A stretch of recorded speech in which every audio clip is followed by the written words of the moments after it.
오늘 요한복음 5장 39절 말씀을 중심으로 영광스러운 책 성경이라는 제목으로 함께 은혜를 나누고자 합니다. 조금 전에 보여드린 영상에서 1편, 2편에서는 하나님께서 우리 믿는 자들을 어떻게 지켜주시고 보호해 주시는 그런 내용이었다 그러면 3편은 우리 믿는 자들이 어떻게 행동해야 되느냐 그거를 보여주는 거예요. 저 이걸 보면서 많이 해결을 했어요. 왜? 저도 원리 원칙 좋아하는 사람입니다. 규칙을 지켜야 되고 법은 지켜야 되고, 그런데 원리 원칙보다 규칙보다 더 앞서야 되는 게 있다 했으니 그게 뭐냐? 하나님의 사랑인 것이요. 하나님의 사랑. 아니, 학교보다 먼저 생겼던 교회, 그 교회가 생김으로 학교가 생긴 거예요. 그런데 학교에서 교회를 내쫓으려고 그래요. 그런데다가 불량 학생이 그 학교에다가 돌을 던졌는데 그게 마침 가스 밸브를 건드려가지고 가스가 열리고 거기 들어갔던 그 친구 목사님이 스위치를 켜는 순간 합선이 전기 스파크가 일어나면서 불이 나게 된 거죠. 그리고 얼마나 억울해요. 그러니까 우리 그리스도인들도 세상 속에 살면서 친구를 통해서, 이웃을 통해서, 사업하는 사람을 통해서 얼마나 억울한 일 많이 당해요. 그래서 어떻게 해요? 원리 원칙대로 하면 싸워서 이겨야 되겠다, 이거였죠. 그런데 고린도전서 13장 사랑장이라고 하죠. 사랑장. 내 몸을 내어 줄지라도 뭐가 없으면, 사랑이 없으면 아무것도 아니라고 했어요. 그러니까 여러분들, 교회 건물을 지키는 게 중요한 게 아니에요. 그게 하나님의 뜻이 아니에요. 예루살렘 성전을 지키는 게 하나님의 뜻이었다 그러면 예루살렘 성전이 무너질 리가 없잖아요. 그런데 하나님의 뜻은 그거 아닙니다. 사랑입니다. 사랑. 그거를 보면서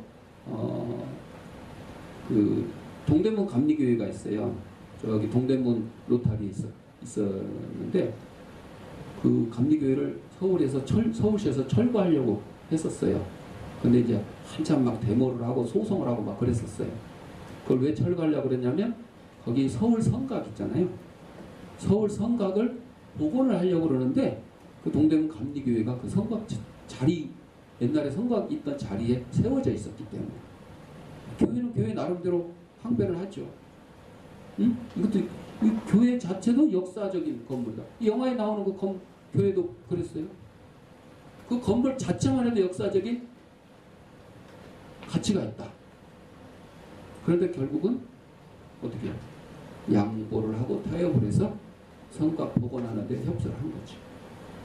여러분들, 재건축하는데 일반 이제 주민들도 그 재건축 하다 보면 기존에 살던 분들 쉬운 말로 내 쫓긴다 그러죠. 쫓긴다 그러죠. 집주인들은 정당한 보상을 받고 또 아니면 그 아파트 입주권을 받고 갔다가 다시 아파트를 지으면 거기 들어와서 입주를 하면 되는데 거기 세입자들은 거기 다시 들어와 살 능력이 없어요. 그래서 쫓겨나는 거예요. 그 가운데 누구도 있냐면 교회도 있어요. 예를 들어 우리 이 지역에 재건축을 해가지고 우리 최한교회 이거 건물 이거 철거한다고 그러면 우리도 다른 데로 이사를 가야 돼요. 자, 그럴 때 어떻게 해야 되느냐? 법대로 하면 막 데모도 하고 뭐 제대로 보상을 해라, 이주비를 줘라, 막 이렇게 해야 돼요. 그런데 이 신은 죽지 않았다 3편 영화를 보면서 느낀 것은 우리 그리스도인들 법과 원칙을 나는 철저히 지켜야 돼요. 여러분, 우리들은 철저히 지켜야 돼. 그러나 그걸 상대방한테 철저히 지키라고 강요하지 말고 뭘로? 사랑으로 감싸줘야 돼요. 포용해야 돼요. 이거를 배운 거예요. 이걸 배운 거. 몰랐던 건 아닌데 다시 한번 느끼게 되는 거예요. 저도 그래서 그래, 앞에서 담배 피는 사람들 볼 때마다 피지 마세요. 다른 데 가서 피세요. 꽁초 함부로 버리지 마세요. 뭐 이렇게 하고 또 제가 청소하기도 하고 이랬었는데 이것들이 다 내 기준에서는 원리 원칙만 따지는 거죠. 원리 원칙만 따지는 거죠. 아니요. 그래서는 안 되겠다. 여러분들, 아까 이제 어떤 젊은이가 이 영화를 뭐 예수님을 떠난 사람들 뭐 이런 사람들이 많이 봤으면 좋겠다 그러는데 아니요. 목사부터 봐야 돼. 권사 지금 열심히 출석하고 있는 우리 여러분들부터 봐야 돼요. 그거를 보고 뭘 느껴야 돼요? 아, 원리 원칙 따지지 말고 하나님의 사랑이 먼저다 하는 것을 깨달아야 되겠다. 이겁니다. 이거. 여러분 이런 걸 보고 내가 깨닫는 게 중요한 것이지, 아 누가 봤으면 좋겠다, 저 심통 맞은 아무개 권사가 봤으면 좋겠다, 맨날 우리한테 잔소리하는 목사님이 먼저 봤으면 좋겠다, 이게 아니요. 내가 먼저 변했으면 좋겠다. 그렇습니다. 목사님이 교회 그러면 학교에다가 학생회관 짓도록 허락을 해주고 소송한 것도 다 취하고 화해하고, 그리고 우리는 어딘지 모르지만 하나님이 원하는 곳으로 가서 새로 교회를 짓겠다. 그랬더니 그 반대하고 교회 물러가라 철가라고 막 데모했던 사람들이 오히려 호응을 해주시는 역시 이거예요. 역시 하나님의 역사는요, 원리 원칙 가운데서 나타나는 것이 아니라 사랑 가운데서. 아니 세상에 억울한 일 당했다고 생각하면 누가 제일 억울한 일 당했겠어요? 예수님만 치 억울한 게 당한 사람이 없잖아요. 아니 예수님이 이 땅에 와가지고 누구한테 뭐 피해를 끼쳤어요? 배고픈 사람 먹여주고, 병든 사람 고쳐주고, 죽은 사람 살려주고, 천국 복음을 전해줬잖아요. 그랬는데 결국 어떻게 해요? 십자가에, 이게 예수님이 우리처럼 나의 원리 원칙과 나의 기준으로 따진다 그러면 정말 억울한 일이죠. 이런 일이 있어서는 안 되는 거죠. 그런데 이 모든 일이 누구의 뜻이에요? 하나님의 뜻이에요. 하나님의 뜻은 예수님이 이 땅에 오셔서 십자가를 지시고 십자가 제물로 우리 인류의 죄를 대속할 대속물로 주어지기를 원하시는 거죠. 그걸 이루기 위해서 순종하신 거죠. 사랑하는 성도 여러분, 오늘 영광스러운 책 성경에 대해서 말씀을 듣는 건데, 성경에 대해서 제가 여러 설교를 하고 강조를 해도 여러분이 성경을 읽지도 않고 타자도 안 치고 쓰지도 않고 핸드폰에 그냥 게임을 해도 그냥 성경 구절 한 절도 안 읽고 이런 삶을 산다 그러면 아무 소용이 없는 거예요. 또 성경을 읽기는 읽었어, 타자를 쳤어, 필서를 했어, 핸드폰 들고 게임 안 하고 나 성경 이거 핸드폰으로 찾아 읽었어. 그랬는데도 뭐가 없으면, 사랑이 없으면, 실천이 없으면 아무 소용이 없는 거예요. 아무 소용이 없는 거예요. 그거를 지금 오늘 이 설교 시간을 통해서 배우는 거예요. 다른 거 없어요. 성경 구절 외우고 누가 뭘 했고 이게 중요한 게 아니고요. 하나님이 우리에게 특별 계시로 주신 이 말씀 성경을 통해서 우리가 어떻게 살아야 될 건가, 그걸 배우는 거죠. 그걸 배웠으면 어떻게 해요? 실천해야죠. 그러니까 우리 그리스도인들은요, 맨날 손해보면서 살아야 되는 것이 당연한 겁니다. 당연한 거요. 내가 남한테 돈을 빌렸으면, 성경에 나와 있어요. 빌렸으면 어떻게 하라고 했어요? 이자까지 쳐서 갚아야 된다고 했어요. 이자까지 쳐서 갚아야. 근데 남한테 돈을 빌려줬으면 어떻게 해요? 받을 생각하지 마. 받았어요. 그러니까 빌려주는 것 자체가 없는 우리 그리스도인들. 내가 대출은 있어. 내가 대출 빌려오는 건 있어요. 그러나 남한테 빌려주는 건 없어. 그거 어떻게 해야 돼? 그저 줘야 돼. 그냥 줘. 아니 왜 나만 억울하게? 아니요. 그게 그리스도인의 삶인 것이요. 누가 제일 억울하게 살았는데? 예수님 제일 억울하게 살았잖아요. 억울한 거 따진다면 그거보다 더한 게 어디 있어요, 여러분? 돈보다 중요한 게 목숨이잖아요. 목숨 내놓고. 그러니까 여러분들, 친구한테 뭐 따돌림 당한다고, 미움 당한다고, 사업하다가 어떤 동업자한테 사기 당했다고, 누구한테 공사비 띄어먹혔다고, 월급 띄어먹혔다고 다 잊어버리고 용서해버리세요.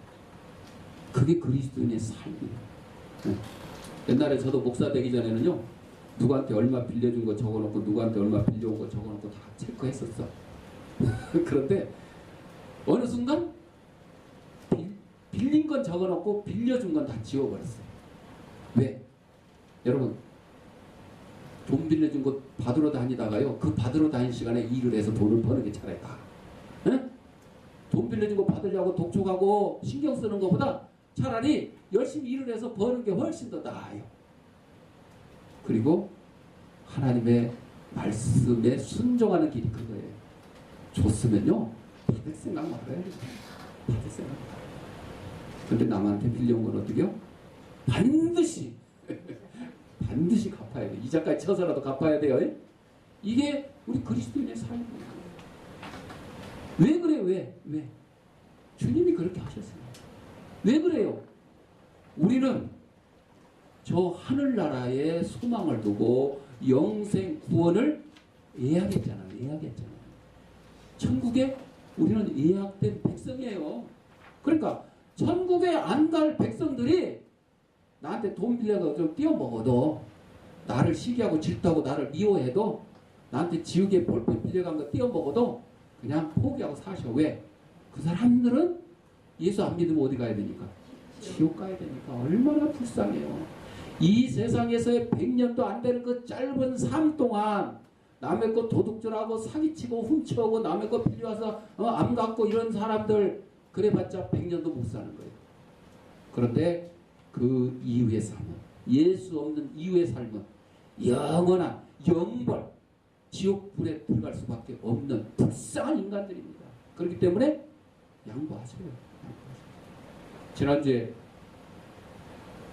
차를 마시는데 3명이 모여서 차를, 목사님 저하고 해서 2명, 또 한 분은 직분은 제가 이제 안 물어봤는데 우리 다른 교회 다니시는 분, 꽃동산 교회 다니시는 분. 예, 차를 주문하면서 찻값을 제가 계산했어요. 그런데 이제 나중에 끝나고 나오면서 그분이 찻값을 내려고 그러니까, 계산을 내가 했다고 그러니까, 아유, 목사님이 찻값을 내셨어요? 제가 내야 되는, 딱 그러시다. 그래서 제가 그랬어요. 아닙니다. 목사도요, 대접을 받는 게 아니고 대접을 할 줄 알아야 됩니다. 그러고 말았어요. 맞습니다, 여러분. 어떤 목사님들은 밖에 나가면 꼭 대접을 받으려고만 하는 목사님도 있어요. 아예 지갑을 안 갖고 다니는 분이 계시다 그러더라고요. 지갑을 안 갖고 다니는데요, 대접 받아야 되니까. 그런데 그러면 안 돼요. 성경에 기록된 대접을 받고자 하는 대로 어떻게 먼저 뭘 하라고요? 대접하죠. 여러분, 내가 성도들에게 대접하고 이웃에게 대접하고 하는 것이 결국 누가 나한테 갚아주신 거예요? 하나님이 나한테 다 갚아주신 거예요. 이게 성경을 공부하는 거예요. 성경을 공부하는 거예요. 우리들이 좋아하는 책은 여러분 공부 시간에 교과서 사이에다 끼워놓고 있다가 선생님한테 들켜서 야단 맞은 적도 있었고, 집에서 이불 속에서 만화책 보다가 부모님에게 야단 맞은 적도, 이거는 우리 저 표세종 형님하고 전라북도 정읍군 이반면에 살 때 내 기억이 나요. 만화책 같이 이렇게 히덕거리고 보다가. 우리가 좋아하는 거는 이렇게 하잖아요. 그런데 아무리 좋아하는 만화책이라고 할지라도 세월이 지나면 잊혀지는 거예요. 여기 지금 이 나이에 만화책 갖다가 이게 뭐 우주소년 아톰, 뭐 마징가제트 이런 거 봐요? 안 봐요. 지금은 안 봐요. 그러니까 시사 만화 뭐 이런 정도는 볼 수는 있겠지만은 그런 거 줘도 안 봐요. 지금 다 이제 잊혀진 거죠. 그런데 성경 속에 있던 위대한 인물들의 이야기들을, 또 진리들은 영원히 우리들의 마음속에서 사라지지 않습니다. 로버트 리 박사가 이렇게 얘기했어요. 한 방울의 물보다 강물이 엄청나게 크고, 한 가닥의 촛불보다 태양이 엄청나게 크며, 한 개의 모래알보다 산이 엄청나게 크듯이 성경은 다른 모든 책들 위에 뛰어납니다. 성경은 순교자들이 그 얼굴을 서늘하게 식히는 샘물이며 모든 세대의 성도들의 마음을 쉬는 성전입니다. 성경은 노예의 속박을 풀며 이별의 슬픔을 없이하며 죽음의 고통을 없이하며 무덤에서 어둠을 깨치며 우리에게 영원하고 확실한 소망을 준다 그랬습니다. 맞습니다. 뭐 이 얘기는 누가 뭐 어느 박사가 했던 뭐 누가 했던 이거 상관없어요. 진리입니다. 진실. 지금도 세계에서 제일 많이 팔리는 책이 성경입니다. 러시아 대문호 도스토옙스키 아버지가 전직 육군 군의관이었는데 난폭한 데다 알코올 중독자였어요. 툴라 지방의 작은 농토를 구입했지만 농노들과 심하게 다투다가 도스토옙스키가 16살 때 그가 보는 앞에서 살해당했어요. 그는 이 무서운 충격으로 간질병에 걸렸어요.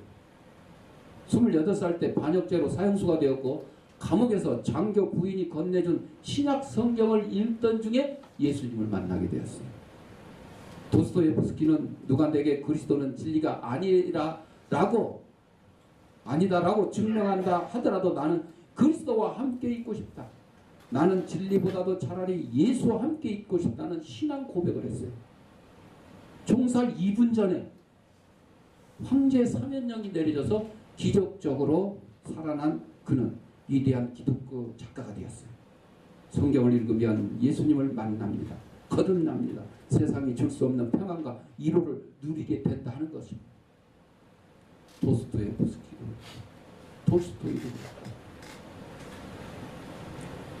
왜 그러느냐? 성경은 영원히 존재하기 때문에 영광스럽습니다. 이사야 40장 8절에 푸른 마르고 꽃은 시드나 우리 하나님의 말씀은 영원히 서리라 하라. 영원히 서리라. 천지는 없어지겠으나 이 말씀은 없어지지 않는다고 예수님께서 말씀하셨죠. 모든 책들은 베스트셀러가 되었다가 사라집니다. 그러나 성경은 지금도 영원한 베스트셀러입니다.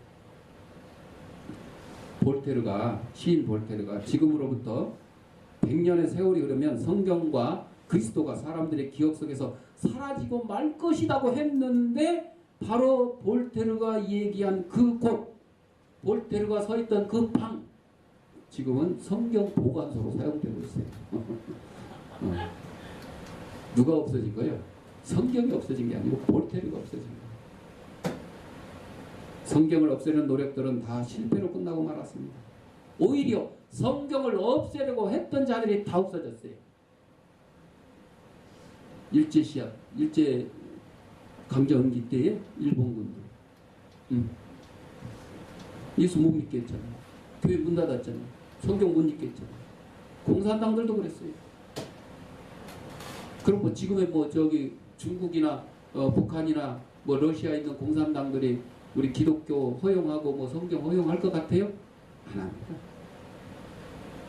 북한은 말할 것도 없고 개방돼 있는 중국이나 러시아조차도요 알게 모르게 핍박을 합니다. 뉴스에 보면 교회 건물 부시고 십자가 철거하고 이런 거 나왔어요. 왜? 공산당의 허가를 받은 교회와 목사만 활동을 하는 거예요. 이건 무슨 얘기예요? 북한도 마찬가지예요. 북한에 7개월 교회가 있고 교회가 있는데 그 교회들은 종교의 자유 때문에 있는 교회예요? 아니요. 외국인들한테 우리도 종교의 자유가 있다고 보여주려고 샘플로 지어놓은 거예요. 샘플로. 그걸 믿으면 안 돼요. 거기 와서 설교하는 목사나 예배드리는 성도들이 진짜들은요 나올 수가 없어요. 이렇게 나와서 활동을 할 수가 없어요. 그래서 무슨 교인이라고 해요? 지하교회 교인이라고 해요. 지하교회. 숨어서요 동굴 속에서 몰래 남들 막 잠잘 때 몰래 모여서 예배드리고 그러다가도 걸리면 어떻게 해요? 노동수용소로 끌려가고 처형당하고 성경을 소지하고만 있어도 안 되는 거예요. 우리나라 목사님들이 많이 가요. 많이 갔었어. 요새는 많이 먹어. 옛날에 많이 갔었어. 목사님이라고 할지라도요 공공장소에서 성경을 꺼내 놓지도 못합니다. 호텔 방에 꺼내 놓지도 못해요. 그거 종업원들이 신고하면요 조사받으면 끌려가요. 그런 일들이 비일비재합니다. 이러한 성경을 없애려고 한 노력한 그런 사람들, 그 사람들이 역사의 뒤앞길로 사라지는 것이지 성경이 사라지는 거 아닙니다. 성경은 영원히 존재하는 영광스러운 존재이기 때문에 하나님 말씀, 특별 계시이기 때문에 그렇습니다. 예수님의 말씀을 전했던 예루살렘 성전이나 바울이 전도 여행 중에 보았던 파르테논 신전, 또 아크로폴리스의 거대한 건물들도 사라졌지만 성경은 영원히 살아있어요. 또 성경은 하나님으로부터 계시기 때문에 영광스러운 책입니다. 하나님의 계시는 우리에게 성경을 통하여 천지 창조와 하나님의 생각, 위대한 선조들의 이야기와 예수님의 이야기, 인간의 죄와 하나님의 사랑과 그리스도의 희생, 인간의 선택과 구원받을 수 있는 기회, 우리가 어떻게 살아야 하는가, 또 하나님의 죄와 하나님의 사랑과 그리스도의 하나님과 사람을 어떻게 대해야 하는가, 천국과 지옥에 대해서 성경에서 이 얘기를 해주고 있습니다. 많은 사람들이 인생에 관한 책을 씁니다. 그러나 오직 성경만이 인생에 대하여 위대하고 유일한 최상의 말씀인 것입니다. 우리가 어떻게 행동해야 할지 알고 싶으시면 성경을 읽어야 됩니다. 사업에 성공하고 싶다든지, 공부를 잘해서 좋은 대학을 진학하고 싶다든지, 좋은 직장을 가고 싶다든지 성경을 읽어보세요. 거기에 다 길이 있습니다. 성경 말씀을 따르면 결코 그릇 행하는 일이 없습니다. 성경은 하나님께서 그 자녀들에게 보내신 사랑의 편지이기 때문입니다. 또한 성경은 역사상 가장 위대한 인격을 드러내 보이기 때문에 영광의 책입니다. 저술가들에게는 전기를 쓰는 것이 영광스러운 일입니다. 그러나 하나님께서는 성경을 쓰시고 이 책은 나의 아들 예수 그리스도 생애에 관한 이야기다, 이렇게 말씀하셨습니다. 많은 위대한 인물들이 약간의 주목을 받다가 사라져갔지만 예수님께서는 지금도 주목을 받고 계십니다. 영국의 재상 디즈레일리가 예수가 유럽으로 건너와서 유럽이라는 이름을 그리스도로 바꾸어 놓았다. 예수님께서는 그의 손길이 닿으시는 모든 것들을 변화시켰습니다. 주일학교 선생님이 한 어린이에게 물어봅니다.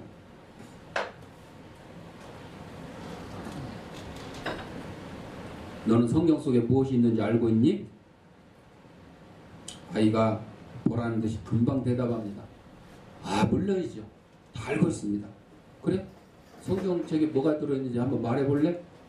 엄마 성경책에는요, 헌금 봉투와 피자 쿠폰 2장이 들어있어요. 누나 성경책에는 뭐가 있는지 아세요? 연애 편지가 들어있어요. 선생님이 물어봤던 이게 아니죠. 성경 말씀 속에 그랬는데 이 어린아이는 순진하게 얘기합니다. 맞아요, 여러분. 엄마는요, 뭐 헌금 봉투까지는 이해를 하지만 피자 쿠폰을 성경에 넣어놓을 정도면 그게 아마 성경 말씀보다, 하나님 말씀보다 더 귀해서 넣어놨는지 모르겠어요. 누나는 연애 편지를 성경책에 감춰놓은 것이 하나님 말씀보다 귀했는지 모르겠어요.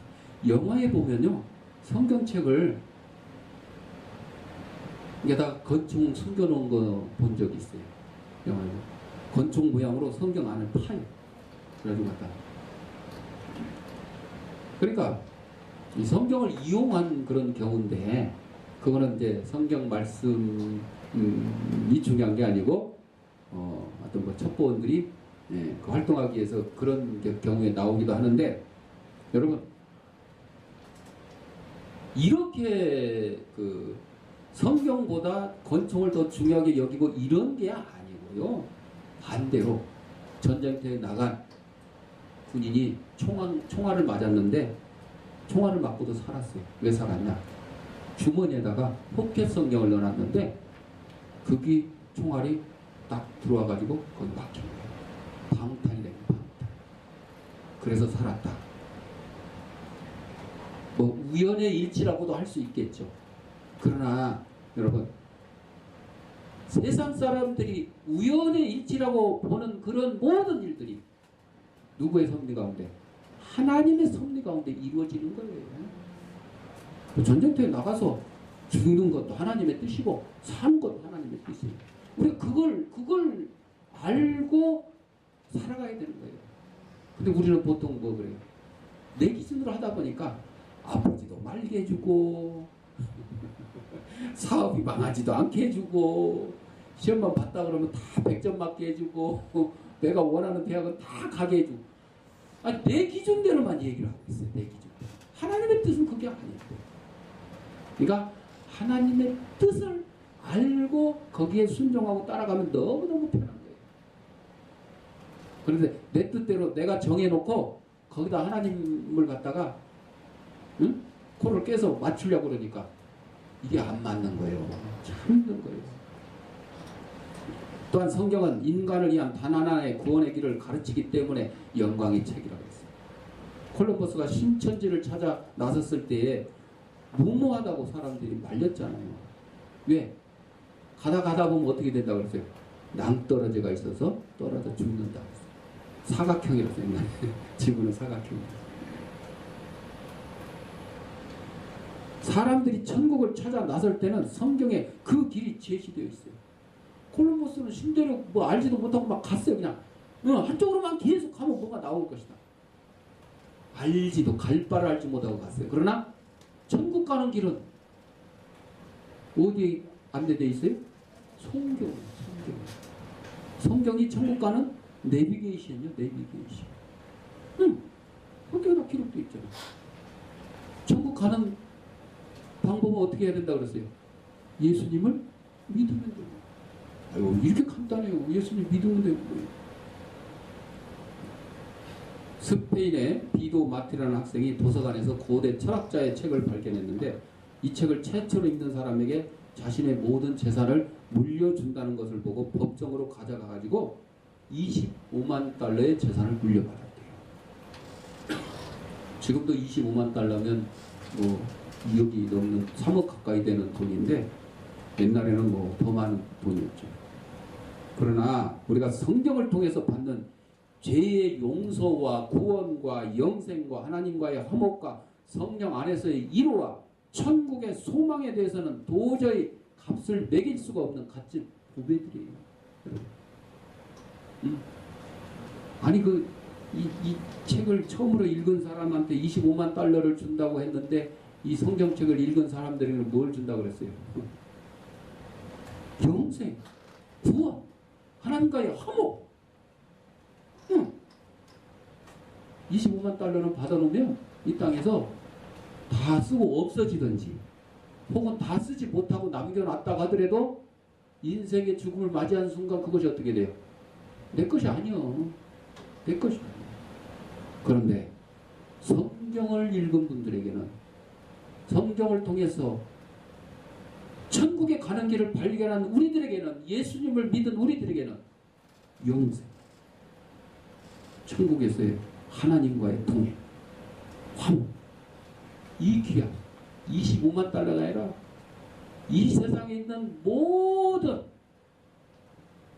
것들을 다 합친 것보다 더 귀한 것을 우리에게 주신다는 거죠. 주신다. 지민아, 그렇지?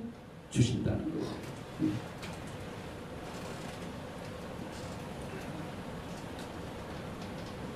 사도행전 4장 12절에 다른 이로서는 구원을 받을 수 없나니 천하 사람 중에 구원을 받을 만한 다른 이름을 우리에게 주신 일이 없음이라 하더라. 여러분, 그래서 세상의 다른 종교에서 뭐 어쩌고저쩌고 하는 것들이 그게 진짜예요? 거짓말이에요? 거짓말. 왜? 사도행전 4장 12절에 있는 다른 이로서는 구원을 받을 수가 없다고 그랬는데 다른 데서 있다고 그러면 그게 거짓말이죠. 그게 거짓말이 아니고 우리가 거짓말이게? 하나님이 거짓말했어요? 아니죠. 천하 사람 중에 구원을 받을 만한 다른 이름을 예수 외에는 우리에게 주신 일이 없다는 거예요. 그러니까 다른 종교에서 말하는 것들은 다 거짓인 것입니다. 거기는요 구원하고는 상관이 없어요. 그냥 이 세상 살아가는 동안에 뭐 참 평안을 얻으며 뭐 안식을 얻으며 깨달으며 뭐 좋은 일 하고 뭐 이런 인간적인 일이죠. 구원과는 관계없는 겁니다. 또 성경은 죽은 이후의 삶에 관한 소망을 간직하고 있기 때문에 영광의 책입니다. 왜 성경에만 대답이 있습니까? 내세에 관하여 알고 계신 분은 오직 하나님뿐이기 때문에요. 하나님이 우리를 이 땅에 보내주셨고 천지 만물을 창조해 주셨고 천지 만물을 섭리하시는 분이 오직 하나님이시기 때문에 하나님 외에는 그거 아는 사람이 없어요. 하나님만 알고 계십니다. 그리고 하나님께서 그냥 이 성경을 통해서 다 알려주신 거예요, 우리에게. 요한복음 11장 19절에 많은 유대인이 마르다와 마리아에게 그 오라비의 일로 이문하러 왔더니 나사로가 죽어가지고 지금 조문 온 거예요. 그랬더니 요한복음 14장 19절에 조금 있으면 세상은 다시 나를 보지 못할 것이로되 예수님 말씀하셨죠. 너희는 나를 보리니 이는 내가 살아있고 너희도 살아있겠습니다. 또 요한복음 14장 3절에 가서 너희를 위하여 거처를 예비하면 내가 다시 와서 너희를 내게로 영접하여 나 있는 곳에 너희도 있게 하리라. 예수님 지금 어디 계시다고 그랬어요? 하나님 우편에 앉아 계시사. 사도신경 우리 신앙 고백하잖아요. 사도신경 중요한 겁니다. 주기도 중요한 거예요. 여러분들 기도할 줄 모르고 내가 예수 믿는데 잘 모른다. 그러면요 기도할 줄 모르면 주기도만 하시면 돼요. 기독교에 대해서 내가 설명을 어떻게 하지? 다른 사람들한테 예수 믿으라고 해야 되는데 어떻게 하지? 모르면 사도신경을 그냥 낭독하면 돼요. 거기에 다 기록되어 있어요. 예수님이 누구시 다 지기록되어 있잖아. 예수님 지금 어디 계신지 기록되어 있잖아. 예수님 앞으로 어떻게 하실지 다 기록되어 있죠. 이사야 49장 10절에 그들이 줄이거나 목마르지 아니할 것이며 더위와 볕이 그들을 상하지 아니하리니 이는 그들을 긍휼히 여기는 이가 그들을 이끌되 샘물 근원으로 인도할 것입니다. 죽음에 대하여 우리는 두려워할 필요가 없어. 두려워 말라 내가 너희와 함께 있을 것이요 너희를 영광 가운데 들어가게 하리라. 우리는 죽음을 두려워하지 않는 것이 죽음 이후에 영생이 있기 때문에 그래요. 그러나 예수님을 믿지 않는 사람들은 죽음을 두려워해요. 왜? 죽음 이후에 뭐가 있어요? 영벌이 있기 때문에. 없으면 차라리 없으면 안 두려워할 거예요. 아무것도 없으면 안 두려워할 거예요. 그런데 육신의 죽음 이후에는 천국과 지옥이 딱 나눠지는 거예요. 천국행, 지옥행. 옛날 그 박노식 영화 제목에 보면 지옥행 특급 열차를 타라 뭐 이런 게 있었어. 아니 지옥행 가만히 있어도 가는데 예수님 안 믿으면 가만히 있어도 가는데 뭐 특급 열차까지 타고 뭐 빨리 갈 일 있어? KTX 타고 뭐 지옥 빨리 갈 일 있어요? 그만큼 나쁜 놈에 대한 표현을 한 거야. 악인에 대한 그렇게 표현한 거야. 얼마나 악한 놈이었으면 그냥 KTX 타고 빨리 지옥 가라 그런 뜻이야. 여러분도 악한 사람들 보면 그렇죠. 어휴 저거 귀신이 와서 안 잡아가나 뭐 그런 얘기도 하고 천벌을 안 내리냐 뭐 이런 얘기를 하죠. 또 성경은 영원히 그 새로움을 잃지 않기 때문에 영광의 책이라고 했어요. 성경은 우리에게 무한한 힘을 주지만 결코 그 권능이 줄어들지 않습니다. 우리가 성경을 우리 마음속에 두면 날마다 쓸 수 있는 새로운 것을 얻게 됩니다. 우리 마음속에 하나님의 말씀으로 가득하다면 마귀가 결코 여러분의 마음을 침범할 수가 없습니다. 에덴 동산에서 하와를 통해서 사탄이가 선악을 알게 하는 나무 열매를 따먹게 했어요. 바로 하와의 마음속에 하나님의 말씀으로 가득 차 있지 못하고 의심이 생기기 시작했기 때문에 이 사탄의 얘기를 들어보니까 먹음직하고 보암직하고 이제 슬슬 하나님의 말씀 의심이 생기기 시작하는 거예요. 그렇게 해서 범죄를 하게 됩니다. 지만 범죄한 게 아니오. 아담에게 또 이거 이제 조심해야 돼. 가까운 사람일수록 조심해야 돼. 여러분 가까운 사람일수록 나쁜 일에 끌어들이기 쉽다는 거죠. 조심해. 그런데 예수님도 40일 동안 광야에서 시험을 받으실 때에 그때도 사탄 마귀가 하나님 말씀으로 유혹했어요. 그런데 예수님은 어떻게 했어요?